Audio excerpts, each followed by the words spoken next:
HorrorDeconstruction.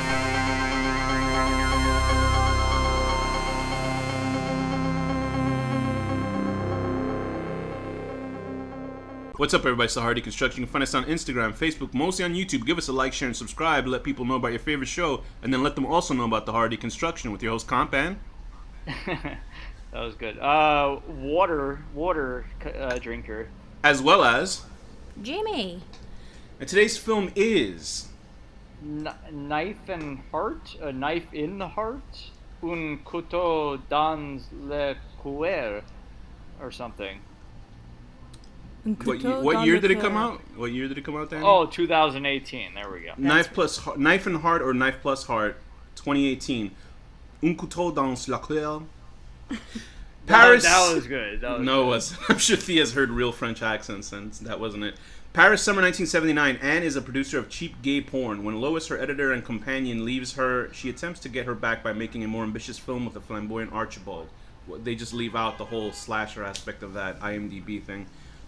Really? She doesn't say anything about it. Just says that she's trying to impress her girlfriend with something. Directed by Yan Gonzalez. Oh, Latino.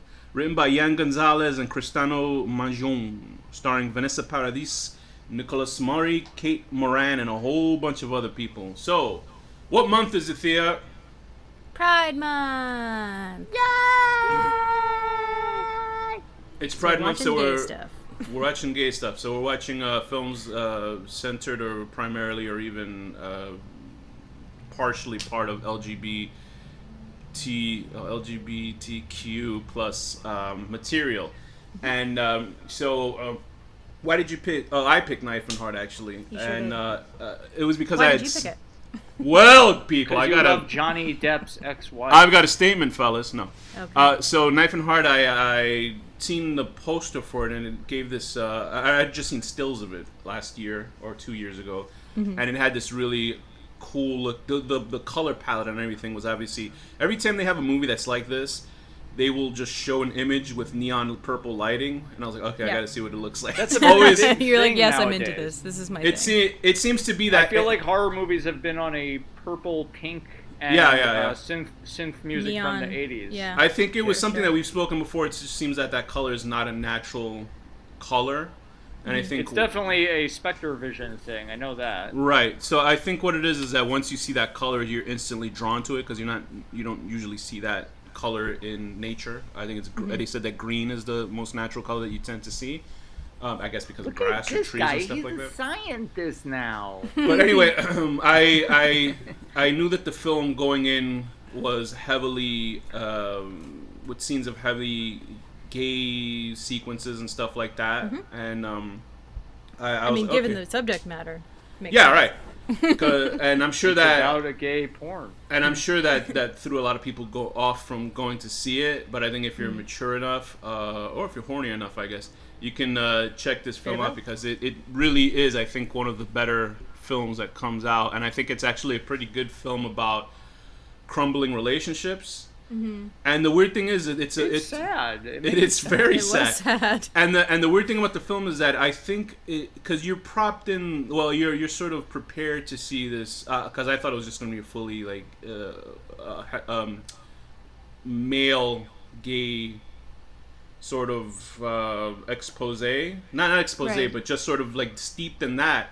And Right. while that's there, it seems to be just like a layering. Like there's no sort of real gay men sort of I mean towards the end maybe there's some sort of weird explanation, but I think that's just like that's just I really topping. didn't understand the explanation. And it's very like well that's where the Giallo comes in. Dust. Yeah. And I think the heart of the film is actually more of a lesbian romance, or the lack of like love a in a failed lesbian romance. relationship. And I can say just in general, like to me that felt legitimate. Like I don't know if like I think just looking at it as a relationship as itself felt very real, and the fact that it was like a lesbian relationship, I'll stem that or push that towards Thea to say if that sort of came off as realistic for you. I mean, I didn't totally buy Vanessa Paradis as queer. Okay. For most of it, I mean, I bought the Obsession. Which one is that? Anne, the main one? Yeah, the main. I bought the Obsession, but there were moments where I was like, I feel like I can feel that you're not quite in it, but that's okay. But she acted it well otherwise, so I was just kind of like, yeah, it's fine. So, Thea, give us the gist of the storyline for this.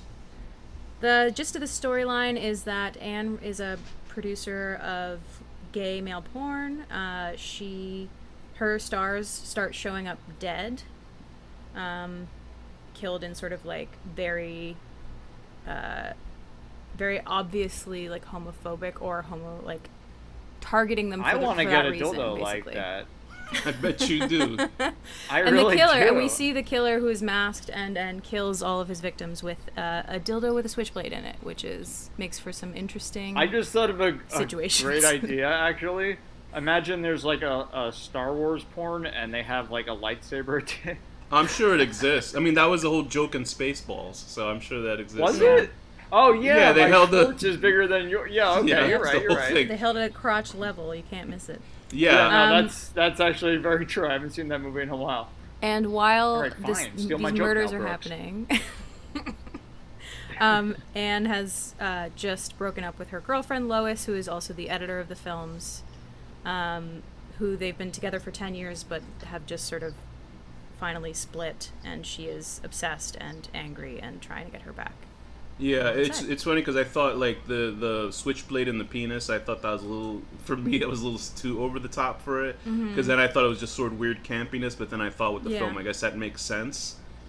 I mean, the whole movie is a little campy. Yeah, but I thought that was a little bit like just a bad joke, because the film for the most part is very serious. I would say. Yeah. Also, he's making these horrific noises when he's killing people, like. Yeah, I know. Who hasn't sounded like that during a sexual? That's true. Whenever I penetrate someone with my blade, I make those kinds of noises. Boy, oh boy! Like, when I don't think you'd go the whole way, you do. But go ahead, Thea. I feel like it could have been a knife easily without us doing a dildo thing, but Yeah, I don't know. They had to do the dildo thing. The whole thing that people look at as penises penetrating anything is supposed to be violent anyway. It's like knives, sort of stabbing at women in movies. I guess a lot of feminists see that as penetration of the violence of male sex with women. I'm not saying just feminists see this. That's how I was taught to have sex. I'm not just saying about the birds and the bees. I'm not saying feminists see it that way, but I'm saying most people tend to, I guess, pick that up. I never really picked that up. It's a psychological crime thing. It's like when usually killers who kill with knives often, if they're men anyway, it's passionate or something like that. Yeah. No, they often it's passionate, but they often link it back to infertility in some way. Is it infertility or you can't get it up? Because that's either way. Different. So Viagra is actually saving women's lives. Jesus Christ. Let's call those up and thank them. That's gonna see the market jump up. But so anyway, we're seeing the way that the film looks is just really crisp. It's like a really beautiful looking film. And the thing is, did they shoot it on film? Like it looks like it film. looks like it. It's clean. It's definitely clean because I would say it doesn't have the same sort of filmic look as let's say Luz did, L-U-Z, that one. But it's certainly I would say certainly it's up there as in the composition of the shots and the look. Like the first thing that you're gonna take away from this film is just from the look of the movie, because it reminded me a little bit of Love Witch, like the aesthetic of it. Love Witch was a little more like over the top and accurate, but it did have that sort of old feeling to it. To me. I don't know. So visually. the film starts out with this excerpt of gay porn. It's interesting that it's not like the gay stuff is not explicit in this film. I guess it's about as explicit as a heterosexual sex in a film would be, until the end. Until the end credits. I guess when it's a little bit. I don't even more think we got to see any cocks. I'm sure you do somewhere, right? But anyway, very little. Only ones with knives coming out of them. Yeah. How would you describe the killer's look in the film? Because he's definitely like a red herring. Just from his first look, he has red herring. But Danny, how would you explain what he looks like? He looks like my dream boy, with his little bondage mask and his little crisp eyes that have been burnt. It's so funny because the character eyes. the character designs for the podcast are all like the way that our characters look for the podcast are BDSM inspired. So it was nice to see this kind of character. Good representation. He sort of. I thought it was a pretty cool, villain. Yeah, it's a great look. Yeah, it's simple. It's cool. I think his look is better than his explanation. His explanation made no sense to me. Well, that's what Giallo.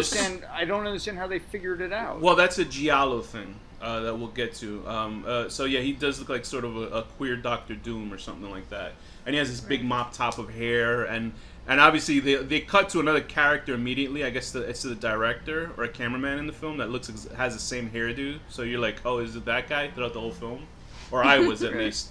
But yeah, I think I would have liked if it was the mouth. So, what is it about Vanessa Paradise's performance as this lovelorn producer that throws you off there? Oh, I just didn't sense the attraction. That's the only thing. I think Really? You can tell when somebody has chemistry with another actor, and I didn't find the chemistry coming from her. I just found the obsession and all that played up, so it works well enough. So even the part when that's she's me. trying to assault her, it didn't read off you? Someone is very judgmental here, and her No, name but I starts with a can thea. read when somebody's actually queer, or actually has had romantic feelings for another woman. You know, she's like the new NBC show, The Queer Reader. She like when people solve like crimes, and then she's like, this person was queer. Or, have you never LGBT. seen something where you can tell that they have no chemistry? Yeah, no, with another actor? absolutely. But I think I have never in my life felt that thea ever. I think for the most part, a lot of people just Liar. accept what they see on screen. Ever. That's fair. I think because seeing her, I just bought it. I don't know. I don't know the intricacies of certain relationships. I was kind of getting turned on by the idea of somebody being that obsessed with me. Like, I would love that. Well, what guy? As long as they didn't try to hurt me. It's literally my like loved ones. men are like dogs. Okay, it's literally like that because men will be like, "You're showing interest in me? Yeah, I'll love you forever. Great. Sure, whatever. You're obsessed Yeah. with me. That's why like I would love a woman to be like saying all these dramatic French things to me. That would be great. yeah, but that's our kink. That's the only thing. It's like a regular Is human person attention. thinking. Yeah, it's attention. That's what it is. It's when you're so I mean, starved for it. Look, that's everybody's kink. Yeah, that's true. I'm Attention. starved for someone to be obsessed with me, but in a non-dangerous, non-stalker way that doesn't hurt any of my loved Non-assaulting ones. way. Just then as a Hint, hint. Just as an aside, Danny, how have you been feeling? Because I know you were in the last episode. You explained what or the previous episode you were. Well, I've got. I imagine I no longer have COVID, but I can't get tested until Monday, Right. and then I have to wait for the test results. So probably Tuesday or Wednesday until I can go back to my life. So you're still walking and talking. And it was funny because Danny explained to me that one of the side effects of having COVID was using racial slurs every 5 minutes, but I got to look into that because I don't believe it. Anyway. I feel like he hasn't had COVID long enough to justify that. Yeah, absolutely. It hits you quick. But anyway, so with Vanessa Paradis, she has this obsession with the other character, who's Lois. Lois is not really like this is where I was sort of let down with the explanation of who the killer is, but that I think the killer is sort of explained away because it's a Giallo thing that they decided to just make that an art house thing. But Right. with like Lois, like you're almost thinking she's the killer because she's the one editing the film and all that They stuff. kind But of did she's hint it a little bit. right, but Yeah. she's sort of not even. This is where I think the film has a little bit of issues. Like I like the film, but I think it certainly has issues with just certain Story? not representations of characters and the depth of them, because nobody seems to have any real. The whole depth of Anne's character is that she's obsessed and she's heartbroken, but there's sort of nothing else besides her. I think all these people represent something else, and all these gay guys seem to be like cannon fodder, and they don't seem Yeah. to exist in reality. They just seem to be there to just have sex with each other, and the thing is, it's not even anything that's focused on. Sure, it's there and it's happening, but They kind of like kept saying stuff about how this guy looks like this old guy who yeah, died which or whatever. which goes into the thing. Okay, so let me just get into that right now. Why that is because they hire. Was that like a red herring? Was it supposed to be a red No, herring? I think what happens is this is where the Giallo stuff comes in. The real Giallo stuff. The Giallo is like the sort of look of it and the murders and stuff like that. But this is that sort of Looney Tunes Giallo shit where it's just like, oh, it doesn't make any sense. Like this is pure like Argento, or this shit just makes no sense. But it's supposed to explain the ending of it. Yeah. I think that Anne has some sort of psychic ability because she dreams about this stuff, and then she, without thinking about it, she has been directing these films based on these dreams or these visions that she's having. We see a moment like that when she's walking around the forest, or she's driving in the car, and she has that whole scene where this man finds two young men having a relationship, and he kills them and then burns down the house, right? But the thing is, we don't see any of that shit in the beginning of the movie. It just sort of comes out into the middle of the film, and we're supposed to be like, oh, this new guy that she hired looks like a guy that she saw in a or this actor that they used to work with that died, and it's all like convoluted, sort of stupid shit. It's just like, why didn't you sort of explain that in the beginning of the film? Like, because I understand that they're making that film at the beginning of the film, but I don't get it. Like, if somebody just like one scene of them going up to Anne saying, "Oh, where do you come up with these great scenes? Like, how did you come up with that? Your most famous movie of them killing the two lovers? Oh, it came to me in a dream." That's all she had to say. Because I had to cobble that shit together. I don't even know if I'm right, but I didn't really get that out of it. That's the only. I prefer that as an I guess explanation. what you're saying sounds. Yeah, I think that's the only interpretation you could come out with this film, that she's having vision because she clearly has a vision in the middle of the film of something like that happening. It's not like you saw her go through it, because she doesn't know these people. How would she know to go to a fucking a house in the middle of the countryside and do that? Because she doesn't even know where that place is at until they show her about it. And there's this. I think and they should have she made the shows villain guy the mouth, because they kept like hinting at him and like making it seem like he had was in love with people and stuff. So maybe he could be like this crazy person who's in love with them but wants to kill them because they keep cheating on him with each other. A lot of red something. herrings. Yeah, it's a lot of red herrings, but that's what I'm saying. That's where I think the writers and directors can sort of just get away with it. It's like dream logic. They're like, you don't have to explain it. You just, this is happening because of that, because it fits aesthetically. I'm furious. But I think stuff like that, like the bird with the white eyes, or I think if it was one white eye, that they explain that's like a bird symbolizing death, and it takes you to the forest and kills you, or you come back after so many days. Brings you back to life or something. Oh, the blind bird thing. Right, and then... Was that real? Is that a real bird? I didn't look it up at the time. I assure you it probably is not real. I'm sure there's no real bird in science fact that can take you back to life. Telling me I can't trust a movie? But yeah, so like, and then the two well, I don't know what you call people that study birds. I know there's a term for it. Birdologist. Yeah, there you go. The one. Oh, speaking of birds, I'm not making this up. Earlier today, you went into a forest and you came back to life. Oh, go ahead. Earlier today, my window was open. I went to the bathroom. I came back, and there was a fucking pigeon in my room. Wow.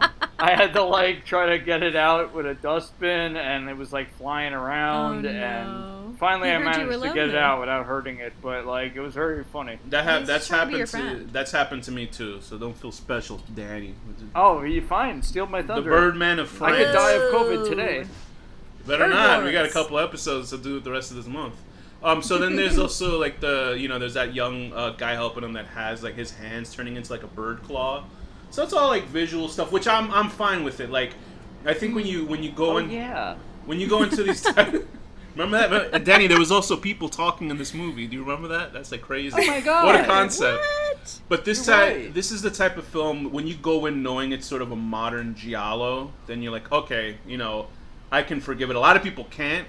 Because you're not supposed to sit down and really sort of think about it. I think maybe her visions were something you can sit and think about, but I don't think they really worried about that. I mean, visually, this movie is good enough that I would watch it no matter what. Yeah, it's a really beautiful looking film. So, Theo, what were your thoughts of the other cast members? Like her right-hand man, I think, is it Archibald? The guy with the blonde hair who was her... Who I thought was a nice character, but he really didn't have any... He was the best friend in the... He was the gay best friend. Yeah, he's the gay best friend, but he wasn't the bad United States version of a gay best friend where he's going Manny Petty time. He's not doing that shit. He's just a person. He was a real best friend, but also a little bit under. I mean, they're all a little bit underdeveloped in terms of what they actually get to do and talk about. Yeah. No, I liked him a lot. I actually liked a lot of the cast. I found everybody to be pretty solid. I didn't think there was anybody too weak. Yeah, and there was also a section of, I think, trans women and drag women, or drag performers. Oh, was that in that fun club? Yeah, that little bar. Yeah, when they go to the bar. You know and, what? I have to say, this movie made me want to be a gay man in France in whatever I time period this know. was. It made the me want to be like 1970s. 22 and partying at queer bars and stuff. Like, Danny, nothing. I was like, I wish my life had been that. So much fun. Danny, nothing's stopping you. That's true. Well, the time machine aspect. It was in the 1970s. That's true. Well, certainly, if you believe in the theory that time is happening all at once, you can just show up at a bar and drag. People will probably be like, what the fuck's wrong with this guy? He's interacting like this. I think the comedic stuff, too, is the her recreations of, like, when she had to go see the police. And then it became this sort of queer film after. I thought that was pretty funny, because obviously it's over the top, and there's this... I don't know how to gender this character, but I guess it was a person playing her, and I thought that was funny. And it's just a bunch of guys with erections humping their desks and stuff like that and giving foot jobs. It was great. It's just great. Like, there's just funny aspects like that, but I think it also shows, the level that the cops really didn't give a fuck about the murders, but they did tell people. I think the cops found in this film, they found an excuse to be like, listen, just stop all that gay porn shit. You know what I mean? Then you won't have murders. Cops aren't exactly allies to gay people. Right. They're probably anywhere especially in the world. then. They seem to be more annoyed with... But that cop looked fucking cool, though, because, like, he was missing an eye. Like, he was an actor that's actually missing an eye, or something was up with his eye. Like, he had a missing an eyelid, I think, actually. Yeah. So it was like... It was very deeply set. It freaked me out a little. Yeah. But he looked cool as fuck. Like, I like when films use sort of real people. I'm not saying that these people don't actually look really like this, but when they use a person like that in a film, and, People who don't look like a movie star. That's so. So did you, with the explanation of the... First of all, let's go into that relationship that Anne's girlfriend is having with that dancer, because there's this whole club. It seems to me in every... I guess it is part of the lifestyle, but, like, a film that has, like, lesbianism in it, they have to have a club scene. Like, there's always a club scene, like, which I like, because, I mean, you could see it in films like, what was that Aronofsky film, Black Swan. Like, that has a great like dance club scene in it, but it seems to be like the easiest way to show an attraction between two women is like dancing at a club. And Thea, why did you do this? Why did you make this? How did that happen to I you? write these scenes into every movie because I just love women dancing. I just love it. Okay. Is there some truth to that? Does a lot of like romance between women start at a club? Or is it just because women love to dance and men suck at it for the most part? Or what's going on with this? I don't know. Maybe it's just because it's like it's something that's can be very open and vulnerable, and also like close and sensual without sort of crossing a boundary if you're not sort of ready. Yeah, because you don't see like straight. Whenever a character, like a guy character in a film, besides like Staying Alive or fucking Saturday Night Fever, it's not like you don't see a guy going, "Hey, let's dance," and he runs to go dance with women. It's usually guys they don't want to dance with people in films, and usually you can see. I think it's I'm so bad at dancing. I'm a horrible dancer. I have to get like very drunk, and I'm so bad. I have no rhythm at all. I'm embarrassing. Love dancing. Yeah, I'm embarrassing at that. The thing is, if I ever come to Canada, I will go dancing with you, but you have to get me very drunk. But we can do both of those things. I'm ridiculously awful at dancing. It's horrible, and I'm Latino, which is a disrespect. But it's I meet my stereotypes. I'm a Jewish white person. I think it's also, I guess, indicative of how I guess it's a way to sexualize a woman also in the club. I guess to see them because you're seeing a woman dance and there's like an abandon and throwing their bodies around and thrashing, but it doesn't feel exploitative. I guess like I don't think that I guess the movie is exploitative in a way, but it didn't feel like that necessarily because it wasn't like you didn't see the leer of like straight guys. Well, you see this leer of like the cop straight guys, but not necessarily anybody else. Yeah, like, the cops aren't really humans, so they don't count. That girl's and then most of it is like a queer gaze. Like we're looking at men being sexualized, we're looking at women being sexualized by other women. Like it doesn't feel, because there's so much queerness in this story, it doesn't feel like male straight gaze to me. Yeah, okay. You know? And that girl's hairstyle was very interesting, where she just had like only Yeah. blocks, like only one or two knobs of hair on her head, but they became like these long Braids. Yeah. And like she was into her, and then there's no depth. See, if I was a woman, I would do shit like that. Oh, Like, I'm just like a balding man. Like, there's nothing. She's like, there's no depth to her character either. There's this sort of director. When she called her later, I was like, who? Yeah, right. She just like is a ride. See, I don't even really remember. But that also, I've been in lockdown for what feels like 4 months, so. Like that's a real long way to have somebody be a drive character in a movie. There's like there's a director of photography who is like, it looks like Robert Smith, who I thought was the slasher because of his hairstyle. I did like the and how did they? Who was the slasher? It was. They went to this forest, and it was the guy who they thought died in a fire, but he didn't. Yeah. Also, one of the how did they find him? Though I forget. Like, so yeah, so what? So vague. What is the explanation for the toxic Avenger? I mean, the slasher in this movie. So the slasher was a young like a young teenage boy who they thought died, and he has a gravestone she finds. His mother sort of goes like, "I feel him everywhere" because he's fucking alive. Basically, he fell in love with a boy when he was a teenager. He got caught. He may or may not have had his dick cut off. I think that's and probably then, what it is. That. Well, that would explain because they showed that in one of the the flashbacks, and then the barn was set on fire, and they were both to have died, but he obviously survived with bad burns. And his mother consistently comes to his grave, I guess, every day, stuff like that. I thought she was a ghost. How did she make the leap to go to that obscure forest? Dream logic. It was the Shaladra town of Shaladra and the forest of Shaladra or whatever, which is what where the bird was from. So that the bird people pointed her to this exact forest. Okay. And she explored and I guess just intuited where the grave was. No, I remember now. I mean, it's still a leap. It's a lot. They also pulled It just seems so out of left field. It's like, oh, it's this guy.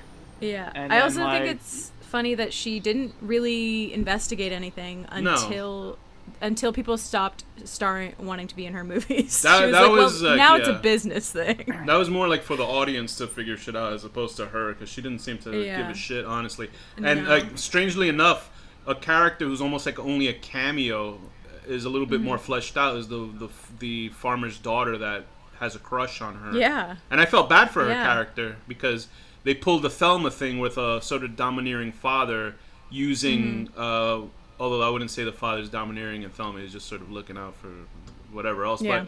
But in this, the father is more like, oh, I'll die if you're not here. So it's sort of like squashing someone's... And this woman looks like she was like in her mid-40s. I've used like that one. Her late... I'm sure me too, yeah.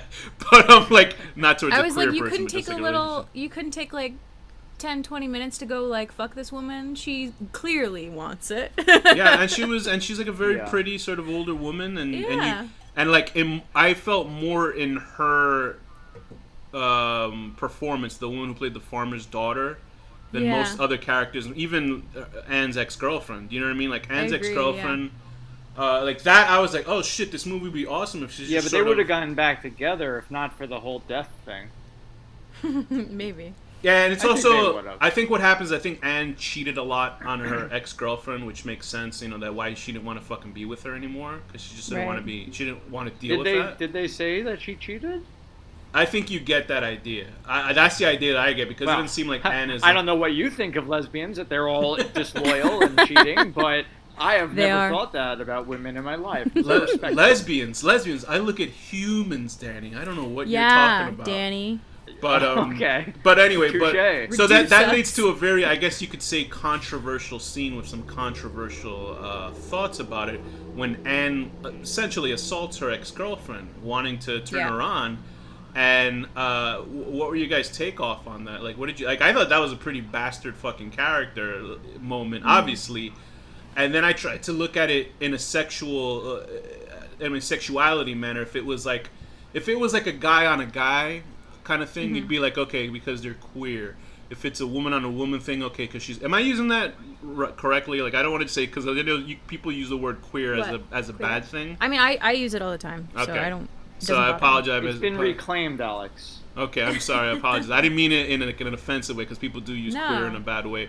But but when you see in a woman do that, I guess as a straight guy, I'm watching it, but I can instantly forgive it because I don't know where still assault is assault. Like, it's still fucked up. But then you sort of like write it off, I guess, as a straight person. But then if you see like a straight guy going, if a straight character like a male did that to a female, you'd be like, well, fuck this guy, like fuck him for the rest of the movie. Well, I kind of was like that with Anne, to be honest. Like, well, just I felt that way too. The desperation and like the confusion is palpable, like because Lois had just kissed her, right? Right, true. And then sort of immediately was like, that was a mistake. Like, we shouldn't have done that. And Anne is so desperate to get her back that she just loses it completely, and it doesn't justify it. It just is a shitty consent thing. And plus, like, you just fucking assaulted her. It's also like it's also sort of a protagonist rule where you'll follow a main character regardless if you like him or not. Because I've seen plenty of films where a protagonist is a lot of. Funny enough, I see a lot of South Korean movies where they'll make a lead character who's a complete piece of shit. And you're following them, and you're like, "Wow, this guy just did there's a movie called The World of Kaneko. I haven't seen that one. It's the guy who did this movie called Confessions. It's a Japanese director. That's actually I said South Korean, but this is a Japanese film. And the main character is this real piece of shit, and he's trying to figure out where his daughter has disappeared to. And he goes to his ex-wife's house, and he rapes her. And then we're following him for the rest of the movie trying to solve his crime. It's like, Jesus, this guy is this guy's like a mega. The movie's fucking great, and it doesn't. Did he find his daughter? Well, don't. I don't want to spoil it. It's an excellent movie, but he does that, and you're like still following him because you're like that's the protagonist of the movie. You know what I mean? You can still hate him, but you want him to solve this crime. So it's always this weird moment because. You do, but I'd be rooting against him because I respect him. Root against him. But it's also like it's a complicated thing with characters. Like they didn't gloss him. You know what I mean? They didn't say, he was just confused. He's a piece of shit. And there's like another movie called The Fake. The guy who did Train to Busan did an animated film, but it's like a drama called about this guy who's a real piece of shit too, trying to figure out this crime. And that's what I like about these type of films where the main character is complicated in that situation when you don't have to like them, but you're following them. But it's weird. I mostly liked Anne. No, I like you know what it is, because I think a lot of us can understand what she's going, not what she does, but understand what she's gone through. I guess she's sort of empathetic and sort of not for what she does after, because then that sort of leaves you in this weird, purgatory of like, what do I feel about this character after what she does, especially if people in real life who've been assaulted in that way by their ex-lovers and shit like that. So there's certainly a line that she not even jumps over, she fucking pole vaults over. Well, and she gets the consequence, which is Lois. Well, kind of. I mean, Lois also comes and saves her at the end, but Lois sends her a letter and is like, "I never want to see you again. Right. You ruined everything." Yeah, which is completely true, because like if you pull that shit with somebody that actually that's not into that, and it's like hopefully a lot of people are not into being fucking sexually assaulted like that. Most people, I think they would give you that send off. Most people would be like, I'm not even gonna write this person anymore. I'm just gonna. But I think what happened is since they worked together so much, she had to give her that warning and draw that line and go, I will finish this thing and then I will fuck off forever because I can't see you. And I was pissed. But really, you're gonna die. And I was pissed. I was pissed that the ex-girlfriend died in the film. But I think what happened is that it obviously was supposed to mean, her death was supposed to mean something, because a lot of films, a lot of people have issues with girlfriends. They call them getting fridged, which is like when a female character, this comes from a comic book called Green Lantern, where a woman is sort of created as a girlfriend of a main character just to get killed as motivation for their arc, right, for their story arc. And I feel like why do they call it getting fridged? Oh, because Green Lantern, he went to his house and somebody shoved his dead girlfriend's body in a fridge. Oh, God. So that was the point. So yeah, that's where that comes from. So I think Wow. she sort of serves that purpose in this. Like the ex-girlfriend is like fridged in the movie. But, yeah, she doesn't get her own real right. storyline. But I except think through that what Anne's Anne's going through. Anne's reaction to it is like legit. Like I think that everyone's reaction to reactions in this film seems legit. Like they're scared. Like Yeah. I felt Anne's heartbreak because she knew she Yeah. fucked up, and that's the last thing that she did was she fucked up with this girl. You know what I Yeah. mean? She fucked up royally, and like when you fuck up with somebody and then like you never see them again, be I it that don't they move away understand and the stuff. killer's motives. He to just be went honest. nuts. The what? He's the killer's motive. He just went crazy because his dick got cut He's off. just a Yeah. but he's a crazy person. Why is he killing these people specifically? He's Why? crazy. He's killing them because he's gay himself, but is Right. homophobic to the point of Basically, violence because so much violence was perpetrated on him when he came out. It seems to. Right, but he's Gotcha. targeted this specific. There's so many gay people. Why It is he seems Well, to- he's targeting this group of people because the film that he saw was so similar to what he experienced, which is what Alex was saying about maybe Right. that's how she intuited this story. That he targeted all the actors that were in that film that he saw. Yeah. Okay. Okay, that's actually a better I explanation than I thought fine. that was. No, I mean, I guess that makes sense. I probably understood it when I first saw it in my delirium. Because but, like, that's what they draw that conclusion when she goes to see the movie. She goes to see the new movie, and then they play the old one, which had all of the actors that were killed. right, and that all was her eureka four- moment. And then also the guy that they keep comparing the newbie to, the Faoud or whatever his name is, I can't remember. Yeah. He was also in it, and so that's why the guy targets the new ingenue actor. Yeah, too. plus I think that it's also his character. I think that was his first gay experience, like the first time he felt probably. the only time. Yeah, the only time, and I Man, think that imagine was your the first gay experience ends in a fire death. Yeah. Well, that happens to a lot of us. But I think with him, I think that was like his first gay experience, and the first time he was happy, like he understood Was who so he was, traumatic. and Yeah. then like his dad went, and then so it really probably Yeah. fucked up his brain, where it's like I gotta kill all these gay people because I Yeah. don't want these feelings and shit, and I can't get a boner Yeah. anymore. So I'm sure that really Yeah. helped with it. But Thea's explanation right now that he saw the film and went on a killing spree makes Yeah, sense. I didn't that I didn't actually put it makes sense. together I do remember kind of getting that idea, but like, I actually had COVID when I watched the movie. Like, so That's fair. You know, I think she forgetting says little it. Details. I think she gives that explanation towards the end in voiceover. yeah. Well, I do remember her now staying after for the double feature, and like, you realize that she's realizing that. Yeah, that all she's those people were in it. I think Yeah. the love. I think what this film does get across really well is grief. Like, like I really bought all these people having grief throughout this movie. Like they looked Yeah. like. Usually you don't stay with characters long enough to let them feel grieving, but this film does give you at least a couple of scenes where people are just like miserable of like what's happening around them.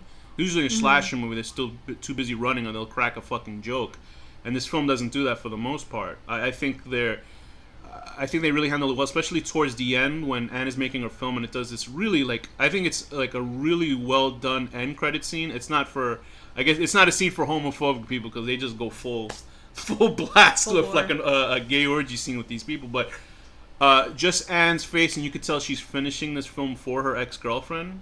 She imagines her there, and I really I felt really fucking sad at that ending. Like I Yeah. literally felt very sad because like you know that she has, you don't know what this future holds for this woman. You know what I mean? And that Yeah. she's Probably a lot of alcoholism. probably Yeah. And I mean, she's drinking almost every single scene in this movie. Absolutely, and I think it's a really indicative of how well these people portray these. I don't know, like sexuality wise, but at least they portray feelings really well. Like the film Yeah, is very totally. feelingful, and I thought that it was great when the slasher comes in at the end and the whole group of gay guys who've been victimized by this shithead, they decide kill to him. just kill him, which is great. I was like, all right, I was rooting them on. It's kind of like they not only do they get to kill this person that's perpetrated violence against their community, it's also like we're also and not that they know this, but they're like, because he is also of our community technically, we're putting sort of him out of his misery that he can't he can't get through his trauma, so we're gonna take him out of it. And plus, he looked like the Phantom of the Opera, so nobody wanted to hear piano Yeah. music that night. They should have killed him with his own dick, though. I agree. You'd figure that would be it, but I think The ultimate irony. there's also Yeah. like that sort of cathartic feeling, you know, especially like what happened to the Night Stalker in real life. I don't know if you guys, I told Danny this before, but the Night Stalker was this real piece of shit that a lot of people sexually are attracted to because I guess he looked alright, but apparently he had like rotting. You're thinking of Richard Ramirez? Yeah, he had rotting teeth. That's and the one. like he smelled. Because how they caught him is that he was somebody saw a poster or a news report, and he was standing on the same block, and a group of people on the street just chased him. A mob. A Yeah. mob of people beat the shit out of him. And They were like, he's fucking here, and they Yeah. chased him down, and yeah. Yeah, but imagine if it wasn't him, they'd feel so bad. but I think if you it was, see him, yeah, his but his face, picture like, was everywhere, and he was like targeting so many people in those communities. I like to that remind everybody knew what he looked I like to remind people because there's a lot of people that I'm not just gonna say one gender, but I do hear it a lot from a lot of girls that are attracted to him sexually. They're like, oh, he's so sexy because he's so evil. Then I was like, Yeah. you know, he raped and murdered a 9-year-old, right? But they don't care. Yeah, they just don't literally. give fucks. It's just like I don't all think right. people Fucked. who are attracted to serial killers care about that sort of thing. I guess No, you're they right. sure I guess don't. they just kind of write that off. There are But, there are Ted Bundy fangirls too. They're fangirls for every single serial killer, basically. Go Just figure. it's- Hey, listen. It's so strange. So- listen, gross. Danny. I know if you saw who's the one, Katie. I mean, I'm like a decent Who's person. the- I've who's only the killed a few woman- People. How come who's no the one's woman that quote unquote Casey Anthony? Oh, the one that killed her kid? she's an attractive woman. Guys would be like, well, now hold no. on, let's hear her side of the well, story. listen, I would have sex with her, but I wouldn't. Ah! I wouldn't You wouldn't. date her. Is this something where you wake up the next day after having sex with, like, you know what? I don't appreciate what you did, young lady. But how about we just, I'll come to forgive think you. of it, Danny, if you ever, I would take your dick privileges away. listen, it has its own head. Yeah, it's like it's I more. can't control. It's fighting for her right Sure. for freedom. While me, I don't personally good believe it. My God. penis is like, she didn't do. She's a human being. We should care about her. It's all of a sudden your penis becomes part of that movement that helps like criminals and shit like that. Anyway, any negative aspects of the films you guys thought was just beyond forgiving?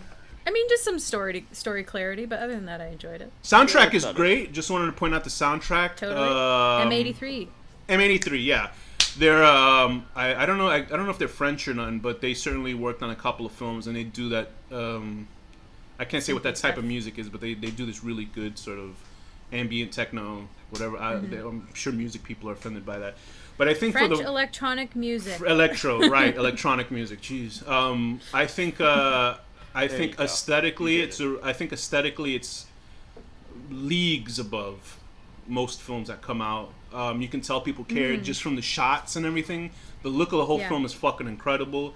There are obviously story elements that make no fucking sense, but I think they did it in a way that you can forgive us because it's dream logic. It's I mean, we all whatever. That's also discussed just it. what you It go does with. make sense. You just have to fucking sit there and think about it for a long time. Yeah, like I did. Little Just sense like of any it. French movie. Yeah, I saw this movie earlier in the year, so that's probably why I kind of came to the answer. It's like, oh yeah, that probably meant that or something. But I thought for the most part it works. I think it's a really good film. And Danny, what's your rating for Knife and Heart, 2018? I will give this a 7.5. A 7.5 out of 10. Making somebody suck your wiener, but then there's a knife inside your wiener, and you stab them through the back of the head. I give this an 8 out of 10, being the unsung hero of the movie, who's the fluffer, being the nice, chubby, overweight man who is there to help the team by doing a little sucky suck. Anyway, The mouth. The mouth. what rating, Thea, would you give Knife and Heart, 2018? I'm gonna give it 8 out of 10. The true star of this movie, the hotelier's daughter, who was like, "Hey, here's some articles and also gay vibes." Yeah, right. Out of 10. It was just funny while skimming the movie while talking to you guys. I just looked at her. That actress is so good with her soft features and just like her. She has like the biggest eyes. You're like, oh, I can't imagine people falling in love. They should have shown her going back to that fucking. Although she should pay penance. The main character, before she goes back and finds any happiness with that woman. You know what I mean? But I agree. Right. I think that was her real sort of maybe she'll go back and they can kill the woman's father and be free. Put on So a leather nice. mask. And then she could show her the big city. So And I they can think just be I think alcoholics together. I think in general, I think that the film's not for Thea, but doesn't depict a lesbian relationship realistically, or at least these characters didn't. It's much better than I'm sure than I just saw In the Heights, which I liked a lot, and they turned 2 female characters from the stage play into lesbians out of nowhere into this movie. I wouldn't have known it until somebody told me, and because I think In the Heights is I don't know if that's a Disney movie or maybe it's not. It's an HBO Max movie, but Right. that shows you people are still like, oh yeah, they're lesbians. Like, how do I know? One kisses the other one on the forehead, and I forgot about that The 2 ultimate hours sex into act. the movie. I don't even remember that shit happening. I was like, they're gay. I was She like, was kissing her third vagina. and that's true. That's very smart. We'll leave on that note. So with that, Thea, what's the final word? Grackle. Danny, what's the final word? Amnesty.